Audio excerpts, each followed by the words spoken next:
Fed effect మరింత దిగొచ్చిన బంగారం వెండి ధరలు. సో దేశవ్యాప్తంగా ప్రపంచవ్యాప్తంగా వెండి బంగారం ధరలు మళ్ళీ దిగాయి. ముఖ్యంగా భౌగోళిక ఉద్రిక్తతల వేళ భారీగా పెరిగే స్వభావం కలిగిన బంగారం వెండి యూటర్న్ తీసుకుంటూ ఉన్నాయి. డాలర్ బలోపేతం కావడం, అమెరికాలో ట్రెజరీ బాండ్లపై రాబడులు పెరగడంతో సురక్షిత పెట్టుబడి సాధనంగా భావించే వీటి ధరలు తగ్గుముఖం పడుతూ ఉన్నాయి.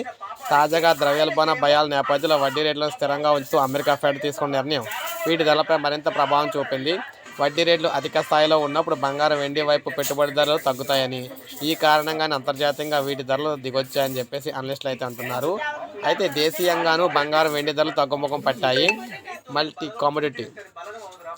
కమోడిటీ ఎక్స్చేంజ్లో ఏప్రిల్ కాంట్రాక్ట్ కిలో వెండి ఒక్క రోజులోనే 8% మేర పతనమైంది. ఏకంగా 19,000 మేర తగ్గి 2.29 లక్షలకు చేరింది. బంగారం సైతం 4% మేర తగ్గుముఖం పట్టింది. 10 గ్రాముల బంగారం ఏప్రిల్ నెల డెలివరీ దాదాపు 6,000 మేర క్షీణించి $1,46,000కు చేరింది.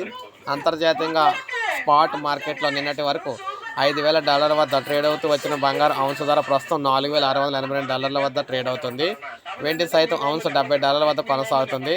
సాయంత్రం 4:50 గంటల సమయానికి హైదరాబాద్ బులియన్ మార్కెట్లో 10 గ్రాముల మేలిం పసిడి ధర 1,52,000 అయితే పలుకుతుంది. వెండి ధర 2,36,000గా ఉందన్నమాట. సో అటు ఏపీ ఇటు తెలంగాణ దేశవ్యాప్తంగా కూడా బంగారం ధరలు అయితే తగ్గినాయి అని చెప్పేసి, బంగారం వెండి ధరలు అయితే కొద్దిగా అయితే తగ్గినాయి అనమాట. ఇదో గుడ్ న్యూస్ అని చెప్పుకోవచ్చు.